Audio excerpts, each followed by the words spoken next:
কোনো কাজ নেই, শুধু শুধু এখানে জাল ফেলছো? এখানে কোনো মাছই পাবে না। এই ছোট দিঘিটায় কোনো মাছ আছে নাকি বলো? আরে বাবা, এই ছোট দিঘিটায় বড় মাছ না পাই, ছোট মাছ হলেও তো কিছু পাবো, যা রান্না করলে আমাদের দুপুরের খাবার হয়ে যাবে। এই দিঘিটা যে মাছ ধরছো, কেউ যদি কিছু বলে তোমাকে, তখন কি করবে? এই দিঘিটা তো আর তোমার নয়। কি বলছো তুমি গিন্নি? এই দিঘিটায় গ্রামবাসী সবাই তো মাছ ধরে, আমি আজ মাছ ধরছি, তাতে এমন কি হয়েছে? জাল ফেললে তাড়াতাড়ি ফেলো, আমার আবার বাড়ি যেতে হবে। বাড়িতে অনেক কাজ পড়ে আছে। আচ্ছা ঠিক আছে, জাল ফেলছি আমি।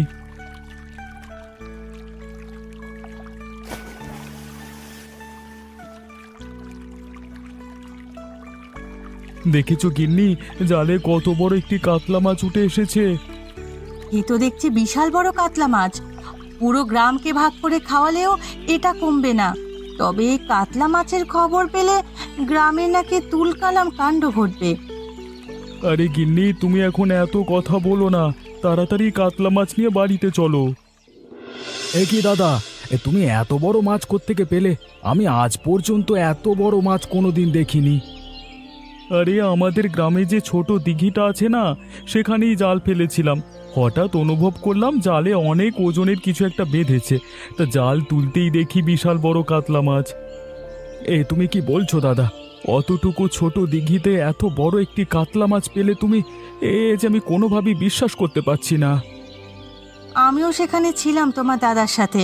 প্রথমে আমি নিজের চোখে বিশ্বাস করতে পারিনি, তবে তোমার দাদা যা বলছে একদম সত্যি কথা বলছে। এত বড় মাছ তা ওই ছোট দিঘিটায়? বাহ দাদা, তাহলে তো আমাদের কপাল খুলেই গেল, কি বলো? কপাল খুলেছে কিনা জানি না, তবে বিশাল বড় একটি মাছ খাওয়ার স্বাদ পাওয়া যাবে। আমি আজকে বিক্রি করব না সবাইকে নিয়ে খাবো, সেটাই ভাবছি। তাহলে তো আরো ভালো হয়, সবাইকে নিয়ে মাছ খেতে ভালোই মজা হবে। আমিও তো সেটা ভাবছি। গ্রামবাসী সবাইকে নিয়ে এই মাছটা আমরা রান্না করে খাবো, বেচা বিক্রি করব না এই মাছটা আর কি। বিক্রি করলে অনেক টাকা পাওয়া যেত, তবে তুমি যখন সিদ্ধান্ত নিয়েছো এই মাছ বিক্রি করবে না, গ্রামবাসী সবাই মিলে খাবে, তবে তাতে আমার কোনো আপত্তি নেই। এটাও একটি ভালো কাজ। কাজ বাজ যা আছে সেরে আয়, কালকে সকালে সবাইকে নেমন্তন্ন দেব। আচ্ছা, তাহলে আমি কাজে যাই। কে সুকান্ত, এত তাড়াতাড়ি করে কোথায় যাচ্ছিস? কোত্থেকেই বা ফিরলি? কাজ শেষ করে হরিপ্রসাদ বাবুর বাড়ি থেকে ফিরছিলাম, বাড়িতেই যাচ্ছি। তা শুনলাম তো দাদা নাকি ছোট দিঘি থেকে বিশাল বড় একটা কাতলা মাছ পেয়েছে। এই কাতলা মাছ ভাগাভাগি করতেই বুঝি তড়িঘড়ি করে বাড়িতে ফিরছিস? আমার দাদা যে ছোট দিঘি থেকে কাতলা মাছ পেয়েছে, সেটা তুমি কোত্থেকে জানলে? আকাশে চাঁদ উঠলে সেটা ঢেকে রাখা যায় না ভাই, সবাই দেখতে পায়। তোরা হয়তো ভেবেছিলিস কথাটা লুকিয়ে রেখে বড় কাতলা মাছটি একারাই ভাগ করে নিবি, কিন্তু আমরা সেটা হতে দেব না। হতে দেবে না মানে? কি বলতে চাচ্ছ তুমি? আমাদের ওই কাতলা মাছের ভাগ দে, না হলে তোর ভাইকে জিজ্ঞেস কর কাতলা মাছ বিক্রি করবে কিনা। আমি তো মাছের ব্যবসা করি, শহরে গিয়ে কাতলা মাছটা বিক্রি করে অনেক দাম পাবো, সেখান থেকে না হয় তোদেরও অর্ধেক ভাগ দেব।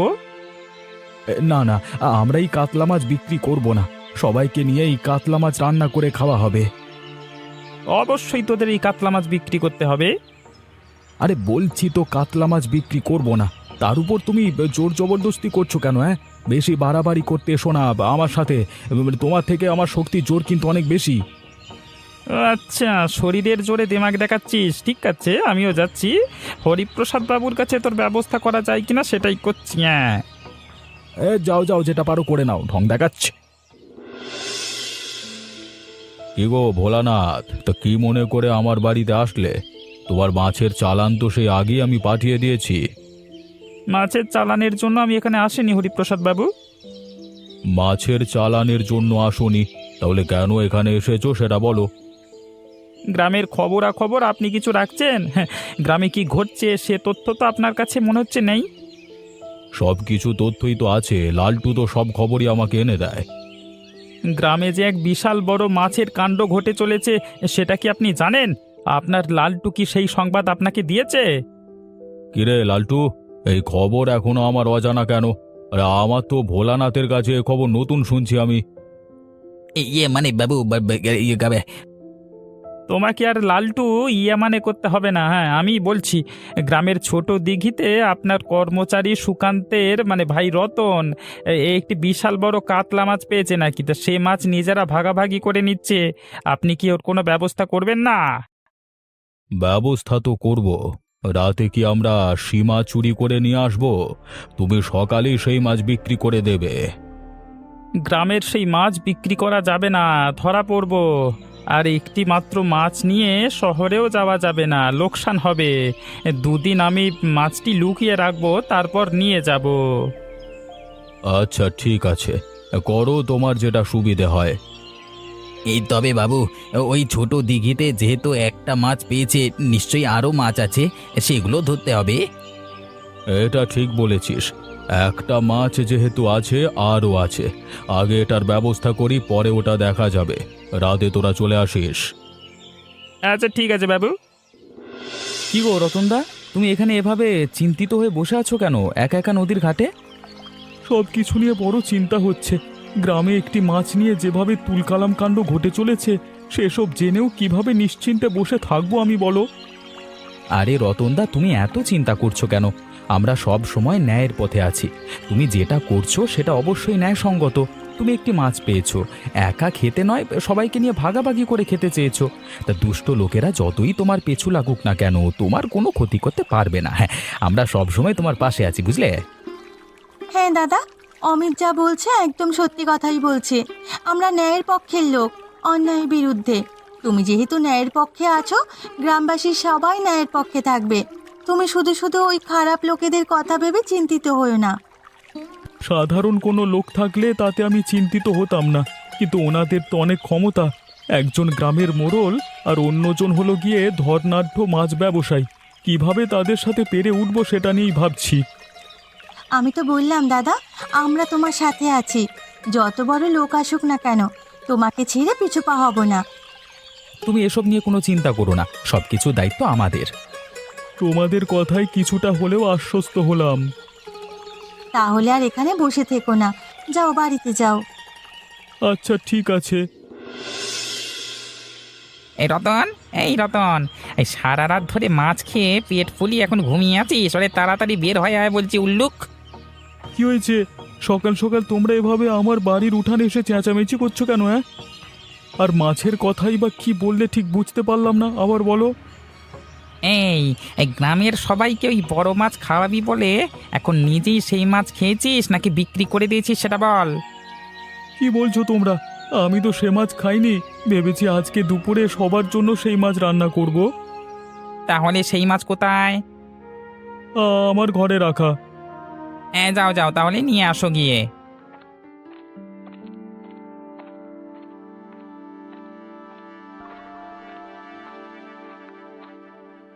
কে রতন, মাছ কোথায়? আমি ঠিক বুঝতে পারছি না, মাছ তো ঘরেই ছিল, এখন পাচ্ছি না তো। এই তোমরা সবাই দেখো তো, বড় মাছ খেয়ে মাছের মাথা এখানে ফেলে রেখেছে নাকি? বিশ্বাস করো তোমরা, আমি আর কিছুই জানি না। তোমাকে আর বিশ্বাস করবো আমরা? হ্যাঁ বেটা উজবুক। আমাকে বিশ্বাস করতে হবে না, শুধুমাত্র আমাকে একটা সুযোগ দাও, আমি এই সত্যটা বের করে ছাড়বো। আচ্ছা, তোমাকে একটা সুযোগ দেওয়া হলো, তুমি এই সত্য বের করবে, না হলে তোমার বিচার হবে। তোমরা সবাই চলো এখান থেকে। কিরে সুকান্ত, আজকে এত তাড়াতাড়ি কাজ থেকে ফিরে এলি? কাজ শেষ হয়ে গেছে নাকি? তোর শরীর খারাপ করছে নাকি? কি হয়েছে? এমন কিছুই না দাদা। তাহলে চলে আসলি কেন? এমনিতেই তো দেখছিস আমাদের অবস্থা তেমন একটা ভালো নয়। এ সময় কাজ করলে কিছু টাকা পেতাম, তো এভাবে কাজ থেকে ফিরে আসা তো উচিত হয়নি। আমি ইচ্ছে করে কাজ থেকে ফিরে আসিনি দাদা। তাহলে কি হয়েছে? কেন ফিরে এসেছিস? হরিপ্রসাদ বাবু আমাকে কাজ থেকে বিদায় করে দিয়েছেন। তিনি বলেছেন আমাকে নাকি আর কাজে আসতে হবে না, তিনি আমাকে আর কাজে রাখতে পারবেন না। কি বলছিস তুই এসব? শুধু শুধু হরিপ্রসাদ বাবু তোকে কাজ থেকে বের করে দিলেন? তুই কি কোনো অন্যায় কাজ করেছিলিস নাকি? না দাদা, আমি কোনো অন্যায় কাজ করিনি। তিনি বলেছেন আমার মতো চোরেদের নাকি সে কাজে রাখবেন না। কখন কি তার বাড়ি থেকে চুরি করে নিয়ে যায় কে জানে। কিন্তু আমরা তো কিছু চুরি করিনি। তিনি বলেছেন আমরা নাকি গ্রামবাসীর হক মেরে খাচ্ছি। মানে চুরি করে সব একা রেখে দিয়েছি সব কিছু। থাক থাক, ওসব কথায় কান দিস নে। ওপরওয়ালা যেহেতু আছে, সত্যটা একদিন না একদিন বেরিয়ে আসবে। তুই মন খারাপ করিস না ভাই, অন্য কাজের ব্যবস্থা হবে। আচ্ছা ঠিক আছে দাদা, আমি দেখি অন্য কোথাও কাজ পাই কি না। কিরে রতন, তা কি মনে করে আমার বাড়িতে আসলি? এখন কি তুমিও আমাকে চোর বলবে বুড়িমা? তোমার বাড়িতে আসতে বারণ করবে? চলে যাব তোমার বাড়ি থেকে নাকি? আরে আমি কেমন মানুষ সেটা তুই ভালো করেই জানিস, আর তুই কেমন মানুষ সেটা আমিও ভালো করে জানি। তুই যে কোনো মাছ চুরি করে খাসনি বা বিক্রি করিসনি সেটা আমি ভালোভাবেই জানি। কেন এসেছিস সেটাই জানতে চাচ্ছি। বুড়িমা, তুমি তো আমাকে সবসময় সাহায্য করো, এবারও তুমি আমাকে একটু সাহায্য করো না গো। তুমি আমাকে একটু সাহায্য করলে সত্যটা উন্মোচন করতে পারবো আমি। আমি কি সাহায্য করতে পারি তুই বল? আমি সব রকম সাহায্য করতে প্রস্তুত। তুমি জানো আমি তো একটি বড় বিপদে পড়েছি। এই বিপদ থেকে আমাকে বাঁচার একটু উপায় বলে দাও। কিভাবে আমি সত্যটা বের করে নিয়ে আসতে পারি সবার সামনে? তুই একটা কাজ করতে পারিস। কি কাজ করতে পারি বলো বুড়িমা? যারা তোর বাড়ি থেকে মাছ চুরি করেছে এবং তোর নামে বদনাম ছড়িয়েছে, তারা নিশ্চয়ই জানে তুই ওই ছোট দিঘি থেকে এই বড় মাছটা পেয়েছিস। আমার মতে তারা অবশ্য সেই দিঘিতে মাছ ধরার লোভে আবারও যাবে। তুই লোকজন নিয়ে রাতে সেখানে পাহারা দিবি। ওরা যখনই চুরি করতে আসবে ধরে ফেলবি। সত্য উন্মোচন হবে। কবে আসবে সেটা কিভাবে বুঝবো? কবে আসবে বা আসবে কিনা সেটা আমি জানি না। আমি তোকে একটা বুদ্ধি দিলাম মাত্র। কিছুদিন পাহারা দিয়ে দেখ, কাজে লাগতে পারে। তোমাকে ধন্যবাদ বুড়িমা, আমি তাহলে গেলাম। সবাইকে ব্যাপারটা জানাতে হবে। এ হরিপ্রসাদ বাবুর আর খেয়ে দেয়ে কোনো কাজ নেই। ভোলানাথকে নিয়ে কি কাজে যে গেছে কে জানে। আমাকে নিয়ে যাবে না, আমাকে পাঠিয়েছে মানে ওই চুরি করবার জন্য মাছ। তিনি গিয়েছিলেন ভোলানাথকে নিয়ে। হ্যাঁ, এখন আমি একা কিভাবে যে কি করি ভয় লাগছে। দূর কলা, যাই হোক গিয়ে জাল ফেলি।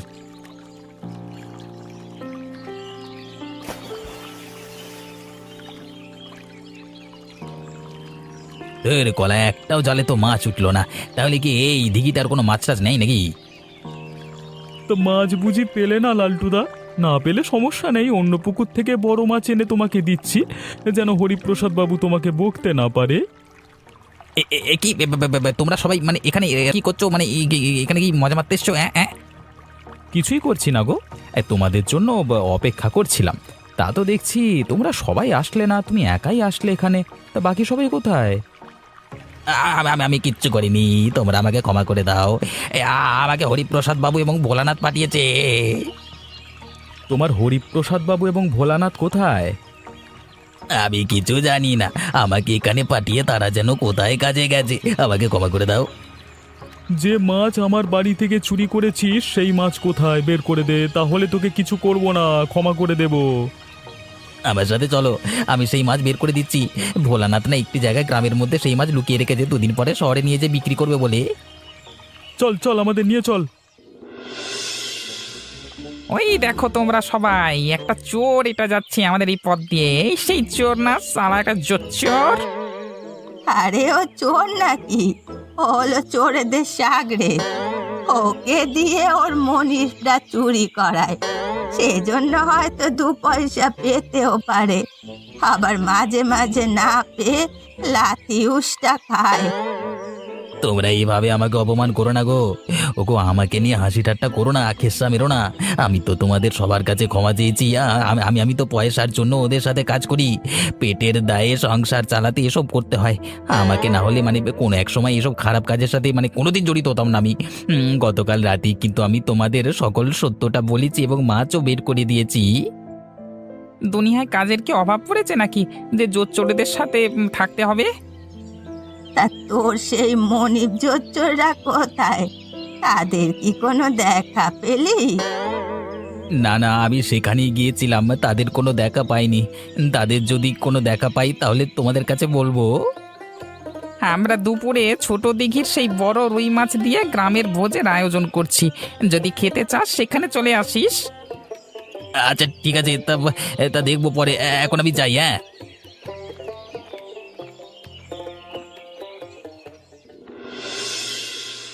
তোমার কোনো তুলনা হয় না রতনদা। হ্যাঁ মালতী দি, তোমাকেও বলছি, তোমার হাতের যা রান্না, আমার সাত পুরুষে এমন রান্না কেউ খেয়েছে নাকি কে জানে। মাছটা তো অনেক বড়, ভালোই তেল হয়েছে, সেজন্যই হয়তো এত স্বাদ লাগছে।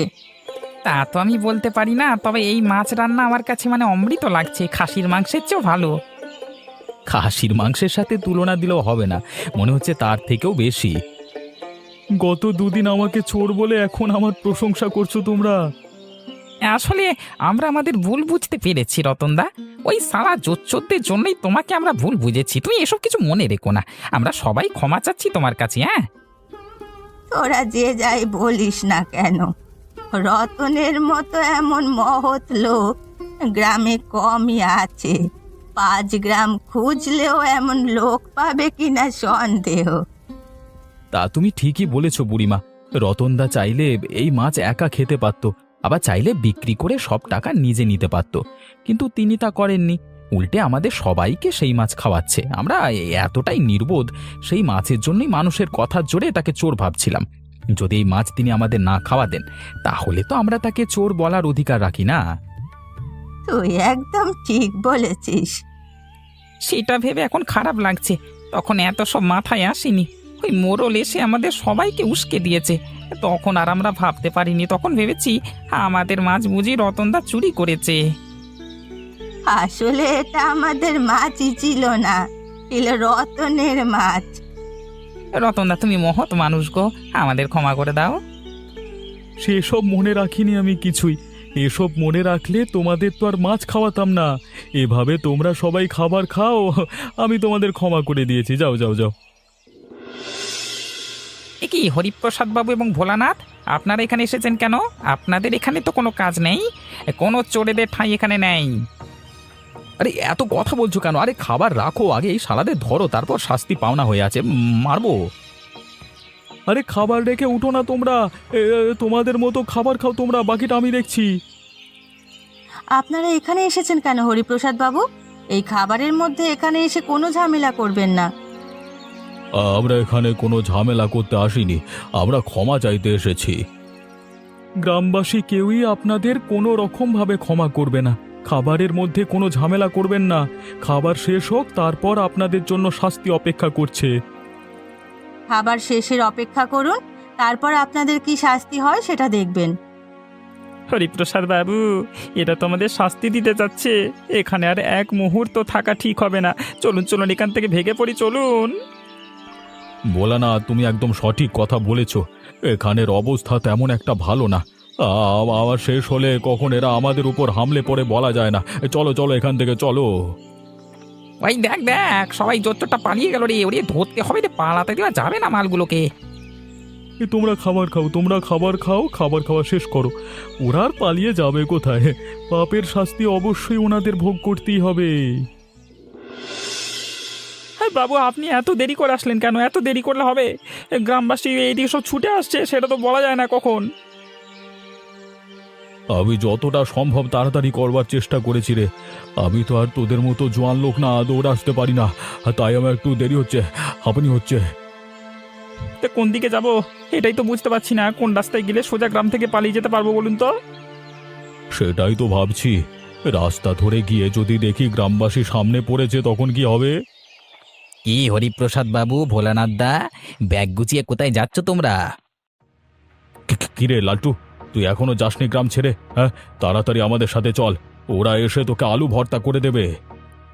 এ সমস্যা নেই, আমার গ্রাম ছেড়ে আপনাদের মতো মানে কাপুরুষদের মতো পালাতে হবে না। হ্যাঁ, তোরা এত বড় মুখ হয়েছে, আমাদের কাপুরুষ বললি? যারা গ্রাম ছেড়ে এভাবে চোরের মতো পালিয়ে যায় তারা তো কাপুরুষ। তুই গ্রামে থাক না, তারপর দেখ তোর কি হয়। আমার সাথে সমঝোতা হয়ে গেছে, ওরা যা চেয়েছে আমি সেটাই করেছি। ওরা আমাকে এখন ক্ষমা করে দিয়েছে। আপনাদের পথ আপনারা মাপুন। দেখলেন হরিপ্রসাদ বাবু, আপনার চেলা এক নিমেষে পাল্টি মেরে দিল। ওরে হাতি গর্তে পড়লে চামচিকে তো লাথি মারে রে, জানিস তো। আপনি এখন হাতি নন বাবু, আপনি এখন চামচিকা। যান যান যান যান, তাড়াতাড়ি যান, পালান, এই গ্রামবাসী আসলো বলে। ভোলানাথ চলো ভাই, 1 মিনিট এখানে দেরি করা যাবে না ভাই, চলো চলো চলো, উদুম মারবে না হলে এসে, চলো তাড়াতাড়ি চলো তাড়াতাড়ি চলো তাড়াতাড়ি। এমনই মজার মজার গল্প দেখ